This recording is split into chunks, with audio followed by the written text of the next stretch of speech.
Joining us live in studio, as he does every month, is Rhode Island Congressman David Cicilline. Good morning to you. Good morning. Good to be with you.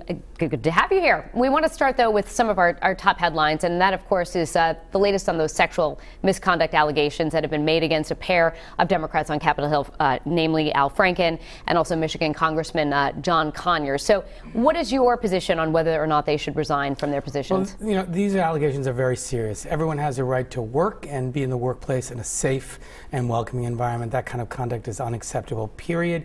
Whether it's a Democrat, a Republican, independent is irrelevant.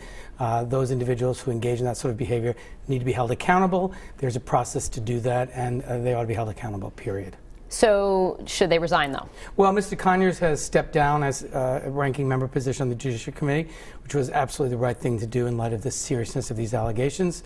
And there's an ethics investigation underway both in the House and the Senate for both of these individuals. Some people are saying right now that the position of Democrats could be disingenuous because a lot of Democrats have been coming forward to say that candidate Roy Moore should drop out of the Senate race. He has also been facing allegations, but then not calling on the resignations of members of your own party. Well, I think we have to note there's a very big difference here. Roy Moore's allegations involve sexual contact or sexual assault against children. I think that's in a whole separate category, and I think someone who's engaged in that kind of behavior obviously is not fit to serve in the United States Senate, and I think that's the position of most people. So your main difference is the age of the victim? No, look, sexual harassment and sexual assault of any kind is absolutely inappropriate. Anyone who engages in it should be held accountable.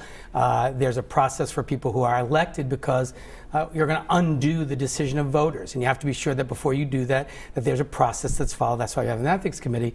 In Roy Moore's case, you're talking about allegations from young girls who are underage for someone who's running for office. I think it's not appropriate for him to be seated in the United States Senate.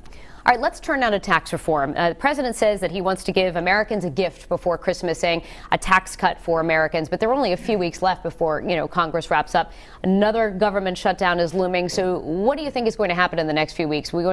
Is something going to be wrapped up before the end of the year?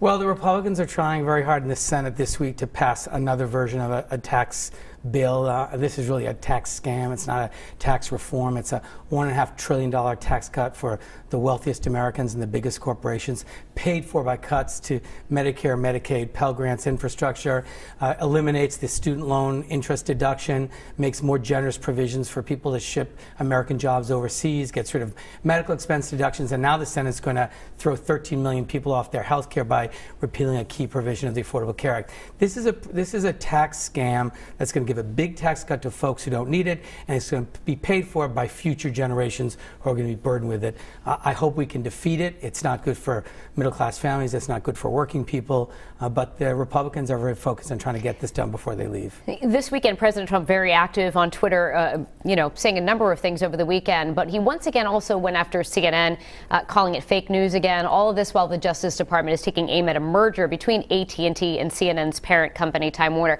You actually got pretty frustrated at Attorney General Jeff Sessions about that. Let's listen in at what you had to say last week. I'm not able to comment on conversations or communications the Department of Justice top people have with top people at the White House. Well, Mr. Chairman, I'd ask the witness be directed to answer the question. You're invoking the Fifth Amendment or you're invoking executive privilege. You just can't decline to answer because it's uncomfortable. All right, so a little bit more about this exchange, and did you get any substantive answers from the Attorney General? No, this is an important issue. The ATT Time Warner merger is important. We have a set of statutes that govern that protect competition.